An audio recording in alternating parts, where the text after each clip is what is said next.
Welcome, everyone. My name is Alicia Thomas. I am the Executive Director of the Virginia Quilt Museum, and I am joined tonight by Cameron Patterson.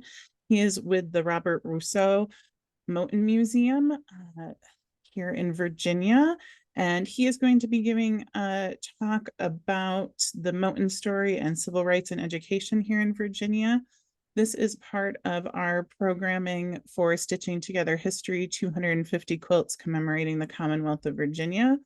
This is our project here at the Virginia Quilt Museum that we are doing to commemorate the 250th of the American Revolution that is coming up in 2026. So for now, I'm going to turn it over to Cameron and let him give his presentation. We will have plenty of time at the end for questions.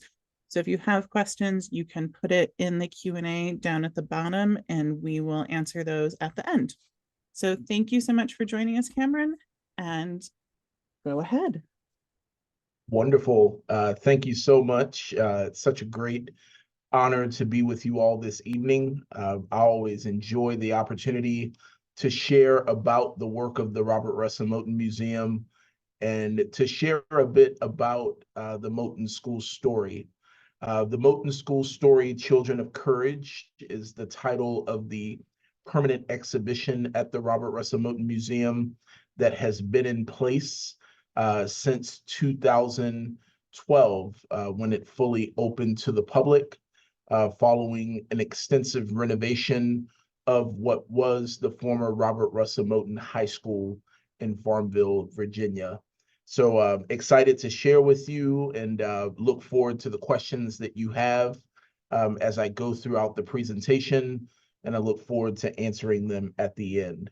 But again, my name's Cam Patterson, serve in the role of senior partner at the Robert Russa Moton Museum, following a tenure as executive director. And I'm also fortunate to serve as vice president for student affairs at Longwood University, a partner institution with the Moton Museum. The Moton Museum is Virginia's only civil rights museum and a national historic landmark that is dedicated to constructively interpreting and preserving the history of civil rights and education as it relates to Prince Edward County and the leading role its citizens played in America's transition from segregation to integration.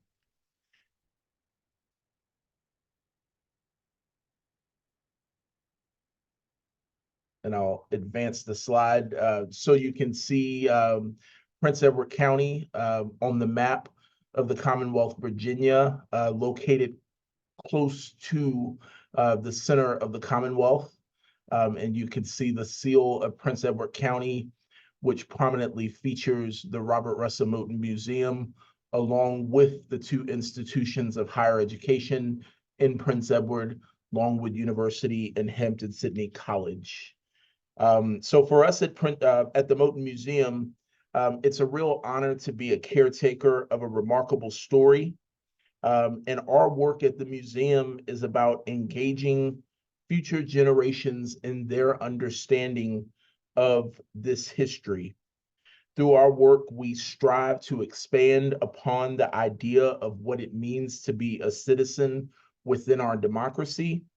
And so at the heart of the permanent exhibit at the Moton Museum are themes of citizenship, empowerment, responsibility. Those are the principles that drive what you engage with as you engage with that permanent exhibit. And the Moton story and the goal of the exhibit is to help teach those that engage with it that the rights of citizens must be protected and affirmed, regardless of color, party, class, or economic circumstance. And the Moton story is a story of ordinary citizens who use the levers of democracy to enact extraordinary change. And because of that, we find that the story relates to audiences of all ages. And it truly is a story of sacrifice. The sacrifice of Prince Edward citizens, and how they use the legal system to bring about change within our educational system. And so when you look at that title, Moton School Story, Children of Courage, we center this notion of children of courage, because we really want to drive home the impact that these young people made within Prince Edward County. And so, when I begin a presentation, I really like to begin with this quote from James Baldwin: "The great force of history comes from the fact that we carry it within us, or unconsciously controlled by it, and history is present in all that we do." As I share with you tonight, I talk about this story, this Moton story, through the lens of two generations of students. I talk about the walkout generation and the lockout generation. The walkout generation features the story of Barbara Johns and her classmates who walked out of Robert Russa Moton High School on April 23rd, 1951, and helped to set into motion a series of events that culminated in the Brown v. Board of Education decision, of which Prince Edward County provided a majority of the plaintiffs, and of which we celebrate the 70th anniversary of the passage of Brown this year. The lockout generation features students who were shut out of school from 1959 to 1964. And the sacrifices of both the walkout and the lockout generations helped to redefine equality for all and helped to strengthen our public education system. Through their commitments and resilience, it ensured that our educational system remains a training ground for creating an enlightened citizenry. And we share that Moton and Prince Edward County is the birthplace of the student-led civil rights movement. It's important to know, when you think of the Moton story, just kind of think about the context of time that we talk about. We focus on a period of 1951 when the strike takes place through 1964 when public schools open. In 1951, when the students went on strike, it was prior to what some of the events that we would come to know of the modern civil rights movement. The courageous acts of those that went on strike happened 4 years before the Montgomery bus boycott, 9 years before the Greensboro sit-ins, and 14 years before the Selma to Montgomery voting marches. And so we know that the struggle for civil rights doesn't take place just on buses, at lunch counters, or in streets, but also in classrooms, in courtrooms, where young people are using those tools of democracy to create change. I start out with this slide because before we can talk about the Moton story and begin with that student walkout in 1951, it is important to talk about the significance of Farmville in Prince Edward County to American history. And that significance is not only limited to the 20th century.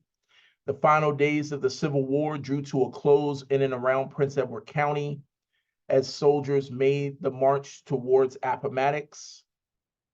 Prince Edward County was home to a community of Israel Hill, a group of emancipated people who before the Civil War became successful farmers, merchants, and artisans. The period following the Civil War, known as Reconstruction, produced what Christopher Banista in his book Southern Stalemate referred to as a shift in the social order. There were 27 Black citizens elected among the 180 members of the new General Assembly in 1870. Among those elected during this period was a gentleman by the name of Tazewell Branch, who served 2 terms in the House of Delegates, who was also father to Mary E. Branch, a noted educator, the first female Black collegiate president, and one of the founders of the United Negro College Fund. Farmville is also where in the late 1890s, W.E.B. Du Bois visited Farmville to understand better a rural Black community and origins of migrants to Philadelphia, Pennsylvania for his book, The Philadelphia Negro. Prince Edward County is situated in the Black Belt, a stretch of land that extends from the Chesapeake Bay through the Carolinas, through Georgia, Alabama, Mississippi, Louisiana, and East Texas. The Black Belt counties had a high population of Black residents, and sometimes Black residents outpaced the white populace. Farmville had a population of nearly 4,500 in the late 1950s, and today that population with our two colleges hovers around 8,500. Longwood University, a residential campus founded in 1839 in Farmville, has historically accounted for about half of that town population. During the 1950s and 60s, the county relied on its agricultural output. Dark-fired tobacco and lumber were the highest producing cash crops, and agriculture played a role in the strength of the county from an economic standpoint. And that strength of agriculture as an economic stronghold for the county also would play a prominent role in the case Davis versus County School Board of Prince Edward. That would be the court case that would come as a result of the 1951 student walkout led by Barbara Johns.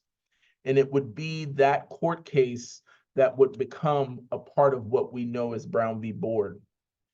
And agriculture was an important part because the individuals who were plaintiffs in that court case, Davis versus County School Board of Prince Edward, it was a requirement that many of them have access to land to be a plaintiff, because the lawyers wanted to ensure that they would not be beholden to the economic uncertainties that might come about as a result of them waging this legal battle. And so the agricultural economy of Prince Edward weaves its way in all throughout various points of its history. I do want to share this slide.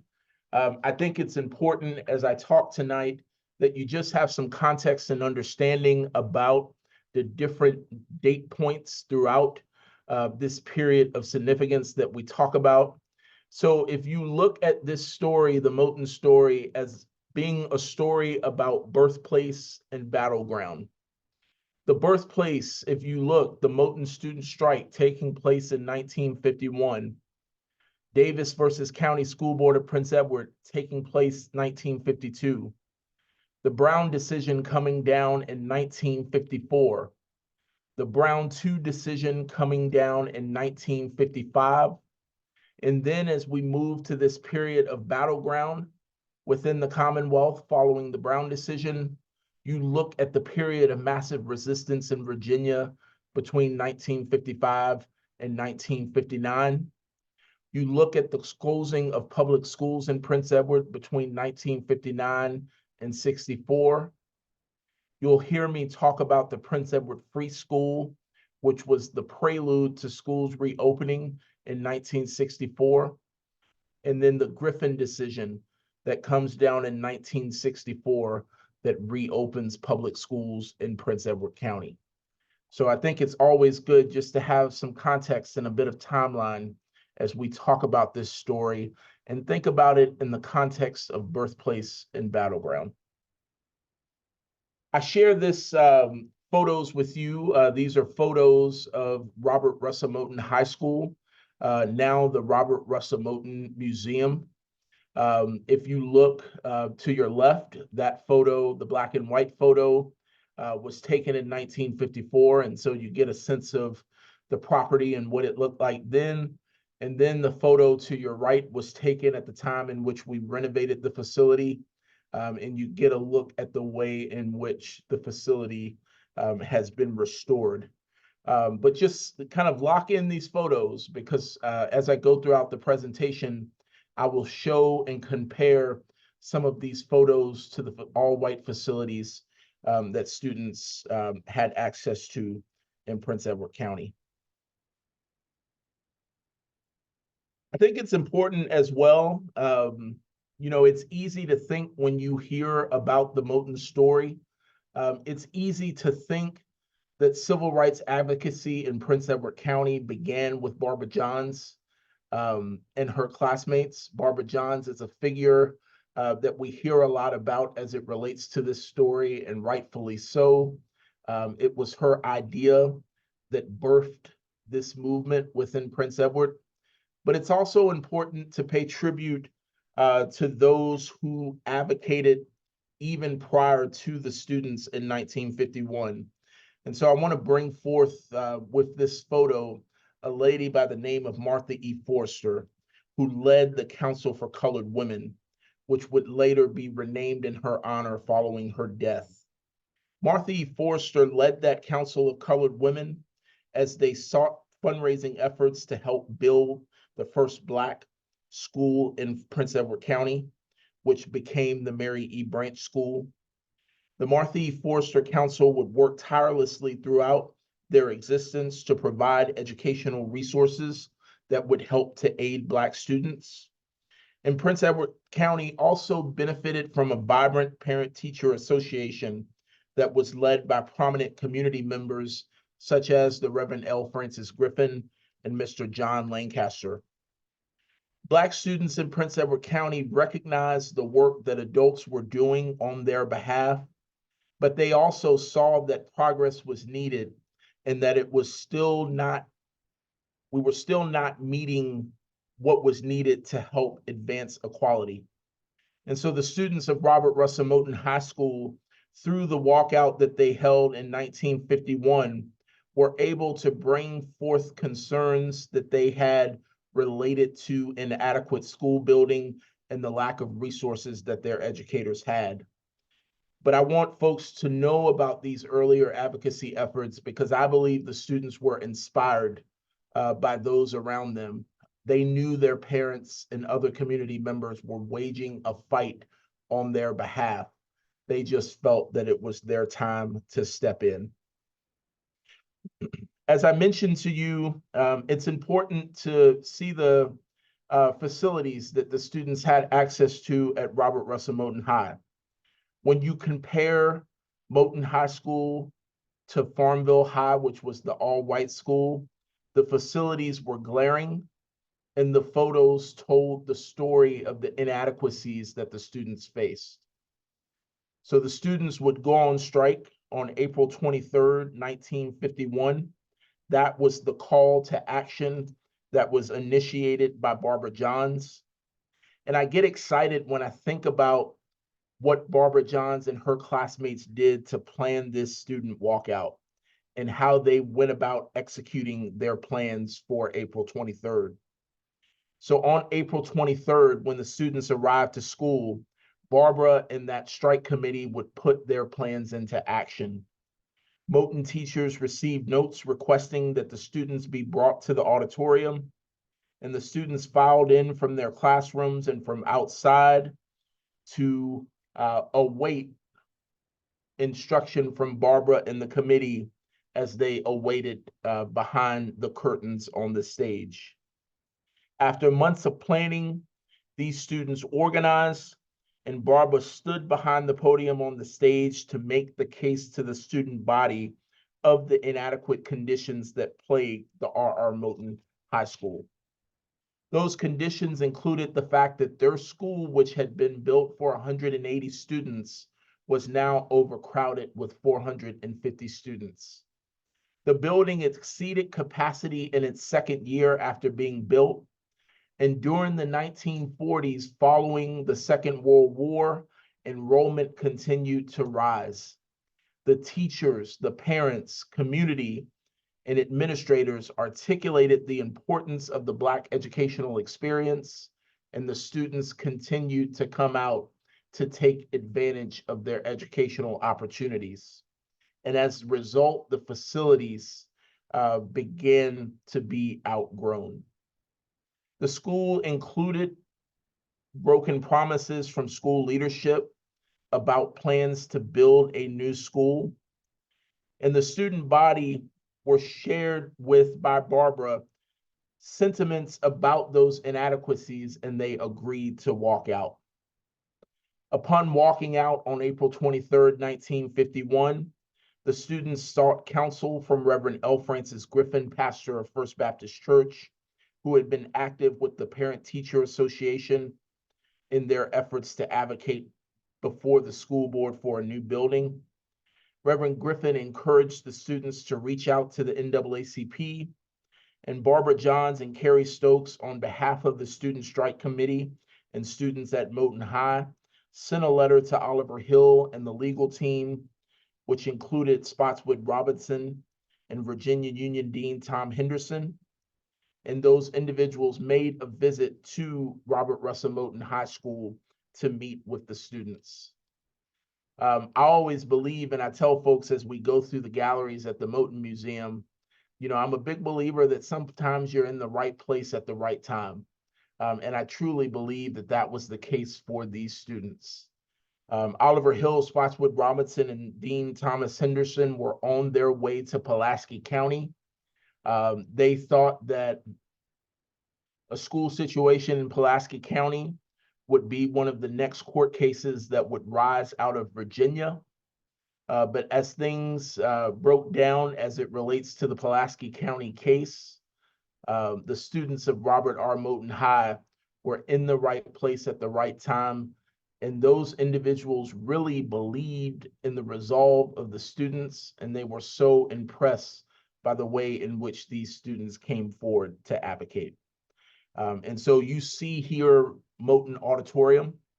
And just picture this, 450 students in that auditorium. Currently in that auditorium space, if we exceed 200, the fire marshal will not be so kind as it relates to that. So it's, you know, really hard to imagine 450 students in this space. And this auditorium space was the life of the school building at Robert Russa Moton High. It was not an uncommon thing that students would have a class on the auditorium stage. They would have 1 or 2 classes on the auditorium floor. This auditorium space served as the gymnasium, as evidenced by the basketball goal in the back.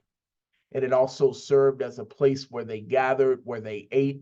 So that auditorium had to serve the school in many ways. And so it only spoke to the overcrowded conditions that they experienced.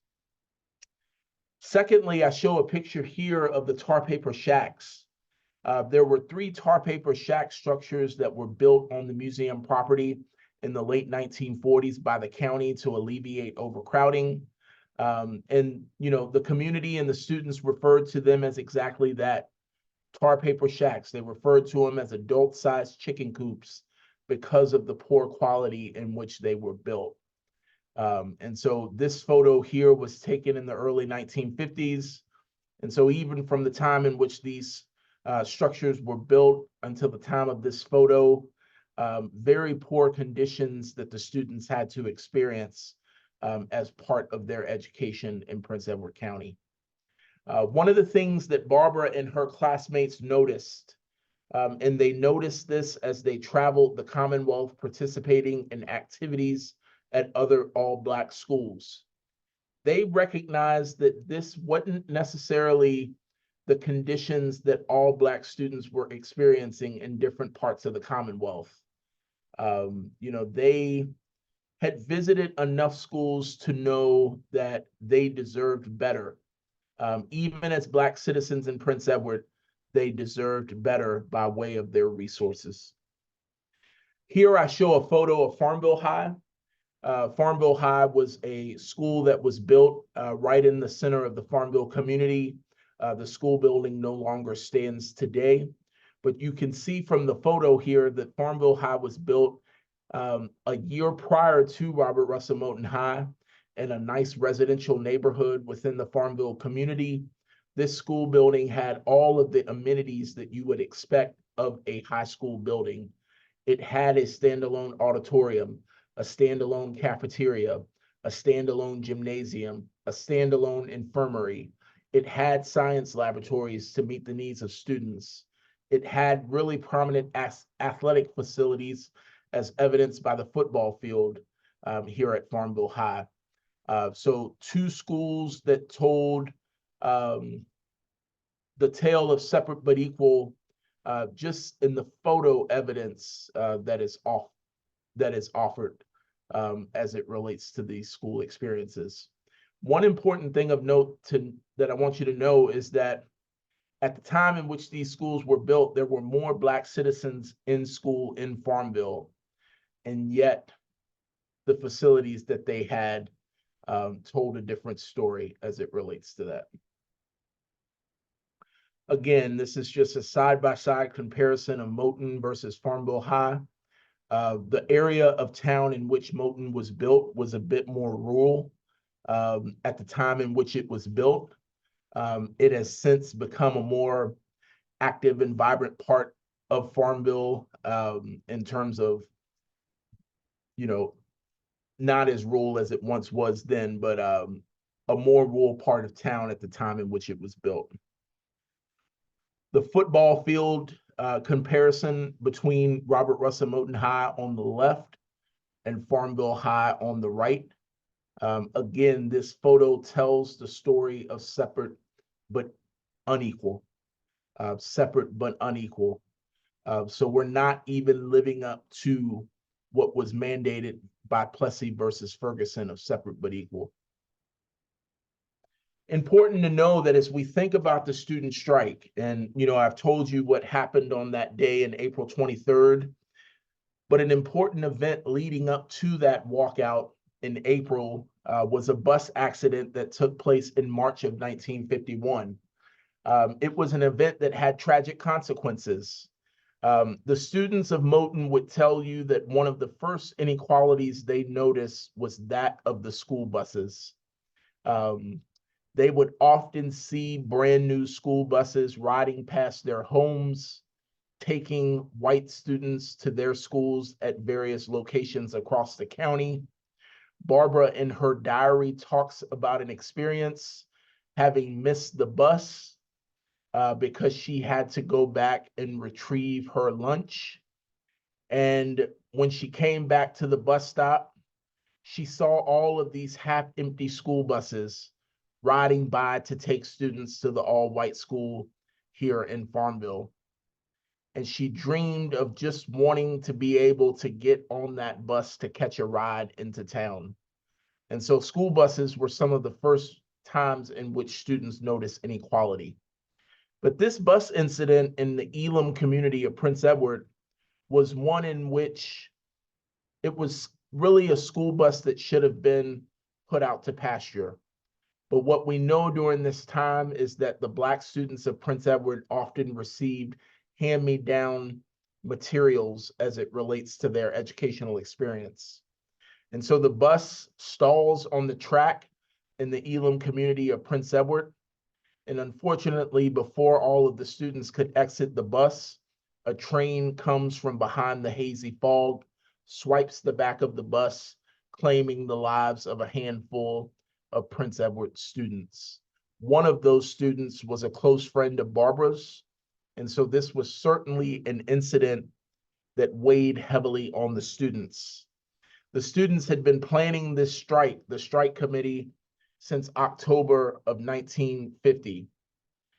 But at this moment, if they ever had any doubt about what they were going to do, this bus incident reaffirmed their resolve and commitment to move forward.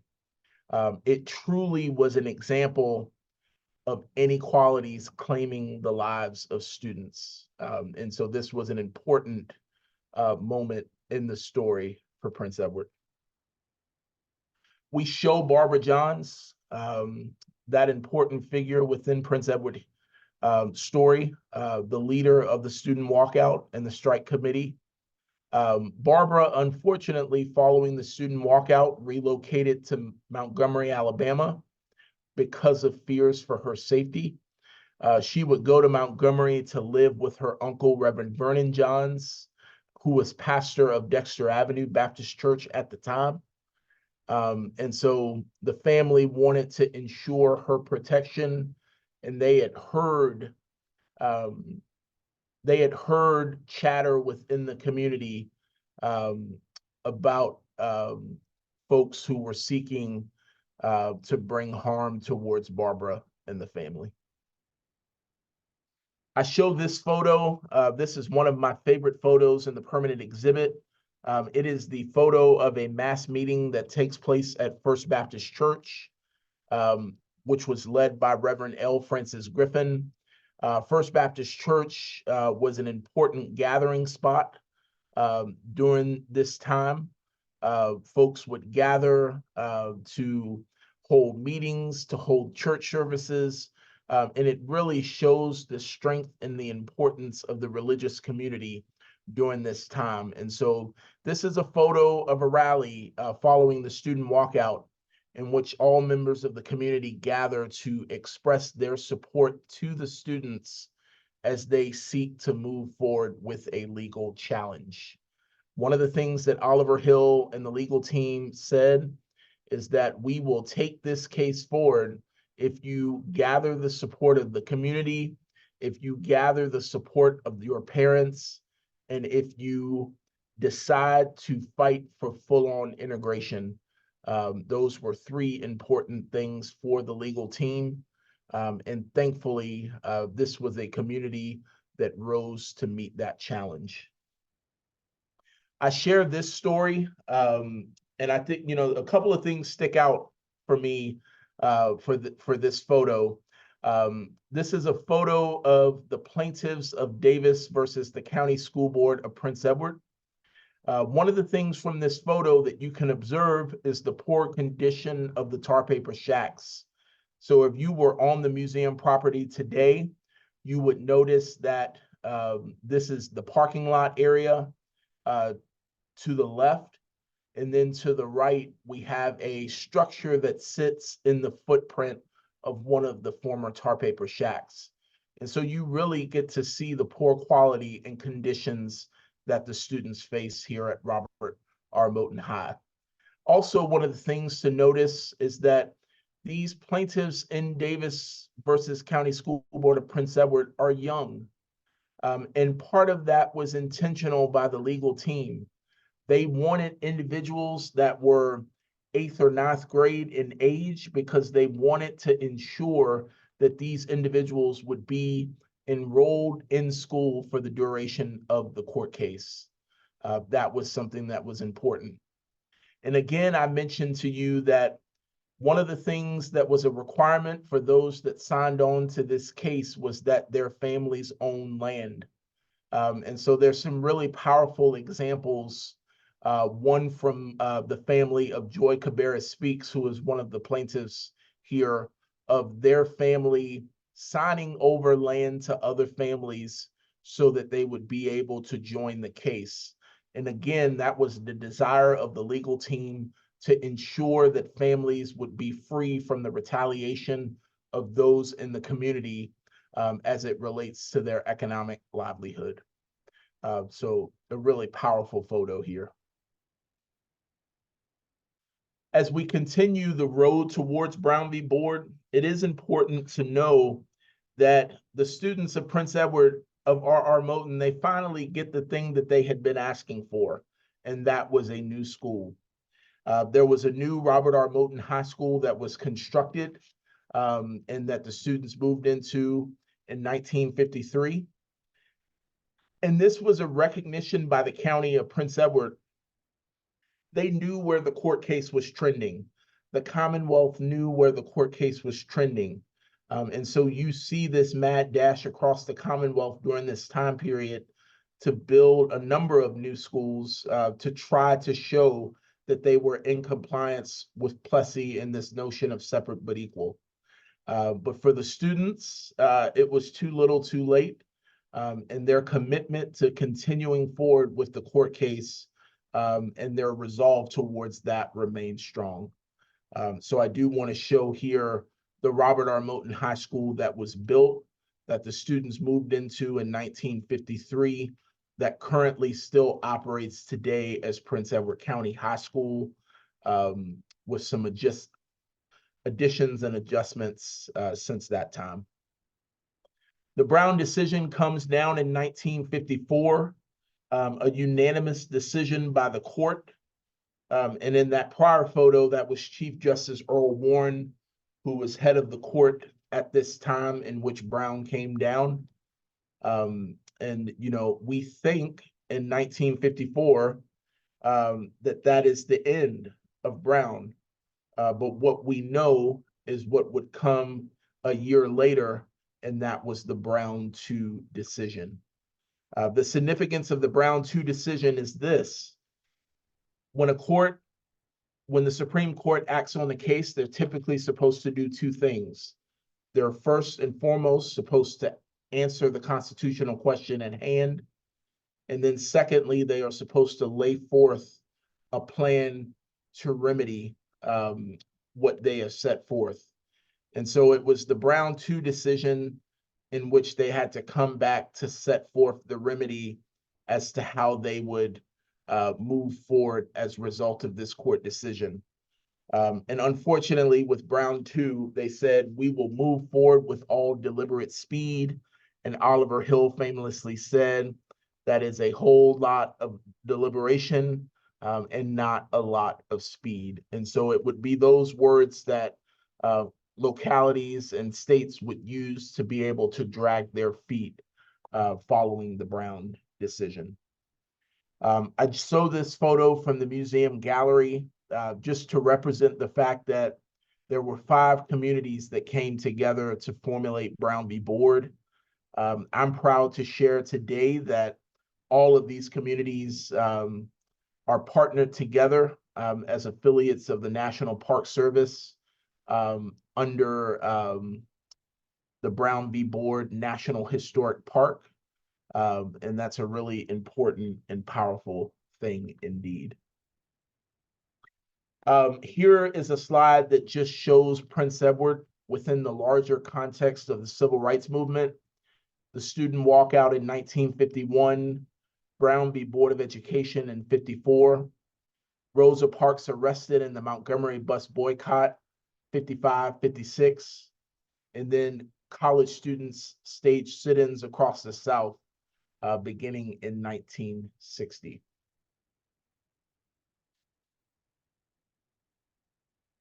Again, when I started earlier, I said we were talking about 2 generations of students, the walkout and the lockout generation. And as we transition to begin talking about the lockout generation, this is a really powerful moment within the Moton story. And since the time in which I've been affiliated with the Moton Museum, it's really been a beautiful thing to watch the way in which this story gets told. Often when individuals come to know of the Moton Museum, it might be as a result of the student walkout, but they come to know about a really powerful part of this story as it relates to the closing of public schools. Just imagine for yourselves your public school system being closed for 5 years. That is a really tough thing to absorb. This is the type of thing that has impact on a community, not just for the generation in that moment, but even generations that would follow. And I would say this is something that still impacts our community even to this day. To have taken away public school from a group of students for a period of 5 years. And so as we talk about this period, the closing of public schools, it's a really important moment. And one of the things that I think differs this period between that of the walkout period is the fact that with the school closings, individuals have different stories based on the things that they were able to do during this period of time. And so there are a number of stories that could be told about the lockout generation. During this time period, some students were sent outside of the county to attend school with personal family connections or the assistance of outside groups such as the American Friends Service Group. A majority remained home awaiting schools to reopen. Reverend L. Francis Griffin led the Prince Edward County Christian Association, which organized training centers across the county. At the helm of those training center programs were local women, some of who were certified teachers, and they staffed and founded centers that were held in churches and private homes. While schools were closed, advocacy efforts continued during this time period. One of the photos that you see before you on your right-hand side is the photo of protests taking place in downtown Farmville in the summer of 1963. Students were ready to lend their voice to seeking to reopen public schools in Prince Edward during this time through these protests. They sought to boycott downtown businesses to try to bring attention to what was happening. One of the interesting things about the photos before you, which are available through Virginia Commonwealth University, is the fact that these photos were police surveillance photos that were taken by undercover individuals in plain clothes hired by the police department to capture the activity taking place downtown during this time. And so again, there's so many stories that one could tell. Some of the stories that stick out to me during this time is the story of Dorothy Holcomb, the former chair of our council. Ms. Holcomb was a young student when schools closed in Prince Edward. Her family registered her to go to school in Appomattox. Her parents rented a home in Appomattox, a dilapidated home. And each day they would take her to that home in Appomattox, and she and a handful of other individuals from Prince Edward would wait out back behind the home. And when the bus pulled up, they would walk through the door, through the home, out of the front door to get on the bus each day. Bob Hamlin, who was former president of the Moton Museum during the school's closings period, went to school at a junior college in Kittrell, North Carolina. Kittrell established a program specifically for Prince Edward students to support sophomores, juniors, and seniors that were impacted and out of school during this time. Rita Mosley, one of our Moton volunteers, was assigned to live with a family down in the Blacksburg and Christiansburg area during this time. And then Reverend Vincent Eanes, one of our volunteers, one of 21 siblings for the Eanes family, remained in Prince Edward County and went without formal public education during this time period. And so again, what differentiates this time from that of the walkout generation is the different stories that individuals have of what they had to do as they went without a public education here in Prince Edward County. I want to close by talking about the fact that, the Kennedy administration did seek to get involved when President Kennedy came into office in 1960. And there was no precedent for an administration joining on to a court case. And at this time, the Griffin decision was making its way through the court. But the Kennedy administration did seek through its Justice Department to establish what became known as the Prince Edward Free School. This was a private school established and available to all Prince Edward citizens, white and Black. And that free school opened in the 1963 school year. That school actually opened a day after the Birmingham bombings. That free school would become the buildup to public schools reopening in 1964 following the Griffin decision. And the words that Justice Hugo Black offered in that decision that reached the Supreme Court in 1964, Hugo Black would say in that decision, "It is important to know that the story," he wrote, "the time for mere deliberate speed has run out, and that phrase can no longer justify denying these children their constitutional rights to an education." And so those words rang through that decision that would come down in 1964. And so I do want to stop, knowing that we are reaching the hour mark to answer questions that you might have. But again, I'm always honored to have the opportunity to share about Prince Edward County, its history, and the work of the Moton Museum. Thank you so much, Cameron. That was fascinating.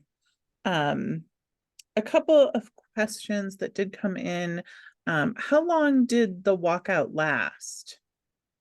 That's a great question. So the students walked out on April 23rd, 1951. They were out of school for a 2-week period. So the walkout took place on a Monday. By that Wednesday, members from the Virginia NAACP legal office came down to Farmville to meet with the students. And by the end of that 2-week period, the NAACP really had gotten involved and offered commitment to help the students move forward with a legal effort. And a month later, the Davis case was filed. So a 2-week period. The lawyers believe that once things got underway as it relates to the legal effort, that it was better off for students to be in school. That was going to be what would help them be able to better make the case. Yeah, that makes sense. One question that I had was the administration for the Moton school the same as for the Prince Edward high school? Were they like the same school board or were they separate? That's a good question. So from a timeline standpoint, the strike happens in 51. Students go out for that 2-week period. They come back, they resume school as normal. In 53, they move into the new Robert Russa Moton High School. And that school remains active up to the point where schools close in 59. And then when schools reopen in 64, it's the same, structure, a school board managed by the county of Prince Edward. Some new leaders involved. But at the time in which schools reopened, the superintendent, Thomas McElwain, who had been superintendent since 1919, was still at the helm of Prince Edward Schools when it reopened. That needed to retire. Yes. So he became superintendent at an incredibly young age. Not as common these days that an individual would become superintendent at the time in which he did. But he was there through the strike, through schools being closed, and then, was there when they reopened.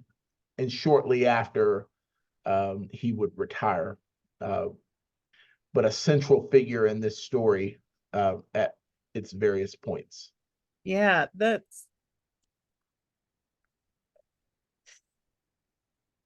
just at some point, like one of those events would have been enough for me to retire.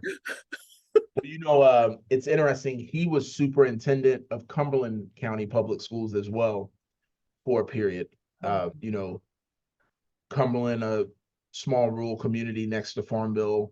He held the superintendency of both systems. Yeah. One question that just came in the Q&A are, what are the hours at the Moton Museum so that we can come visit? Monday through Saturday, 12 noon to 4 p.m. If you have a group, we can arrange for an alternate tour time. But Monday through Saturday, 12 to 4. Just thought I'd show a timeline as it relates to the museum coming to be. The museum, the Martha Forster Council for Women, which was previously the Council of Colored Women, was the nonprofit organization that started the Moton Museum and worked to purchase the Robert Russa Moton High School from the county, the original Robert Russa Moton High. Achieved that National Historic Landmark status in 98 and opened to the public in 2001. And then I just shared this photo. There have been some incredible things that have happened in the life of the museum over the last couple of years. We have that partnership with the Park Service as an affiliate site. We are part of the U.S. Civil Rights Trail as one of the 14 featured civil rights sites.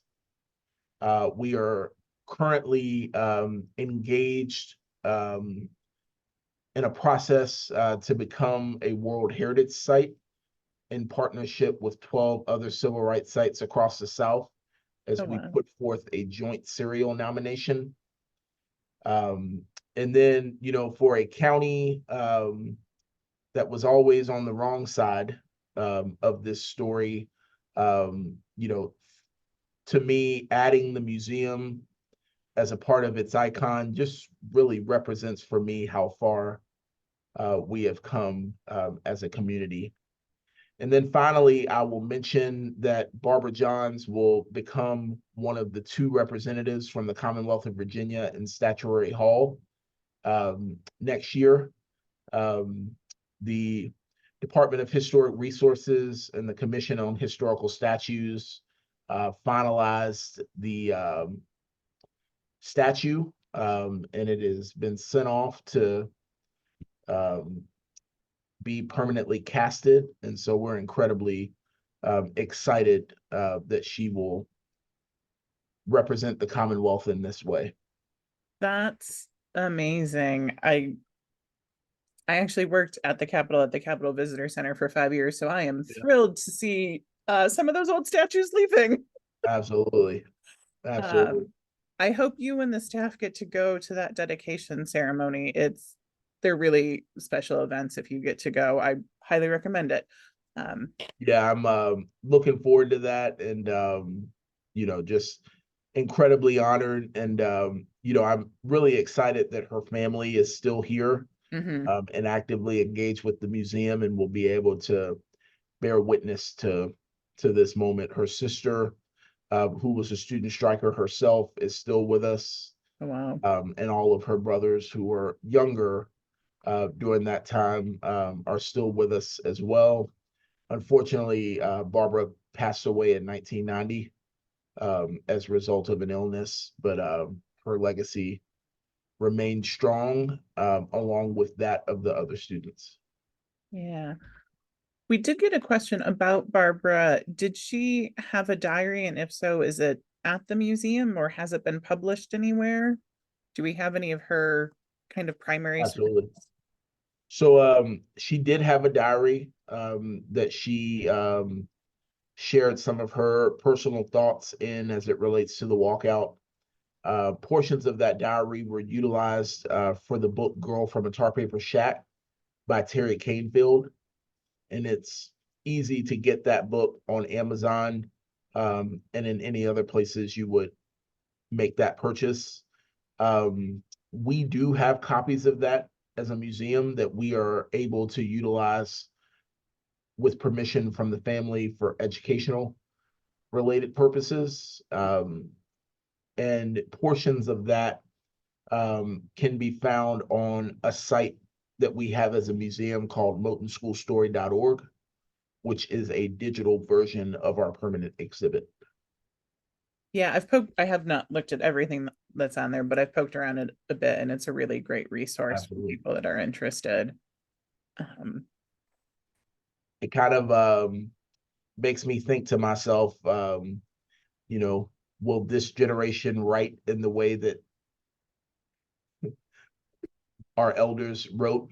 And, I don't know if we'll be discovering lots of journals of years from now. We'll probably be combing through emails. Yeah, and and text messages and all that. Stuff. It's a fascinating thing because it can be so easy to delete those things. Absolutely. Whereas like, the letters our grandparents were writing to each other, they kept. Absolutely. Yeah, it ties back to one of the things I talk about a lot here at the museum is that what we have here at the museum doesn't represent all of the history of quilting, like the best of the best quilts have survived from the past. And I think in some ways that expands to all of history. Like not everything survives, and often it's unfortunately the stories of the people who won the war, or who had more power, that their stories survive a little bit more, whether it's through objects or writing. And so really trying to find those gaps and see what we can find to fill them is something that I think a lot about when we're talking about history. Absolutely. Well, I think that answers all of our questions, and we are right out of time. So thank you so much, Cameron. This was delightful. Thank you all very much for the opportunity, and hope to engage with some of you at the museum. And my contact info along with the staff is on the Moton website, so don't hesitate to reach out. Yeah, thank you so much. Thank you. If you are interested in making a quilt, you have until September 30th to get your quilt made and submitted. And you can find more information about that all on our website at vaquiltmuseum.org. And I'm going to stop the recording now.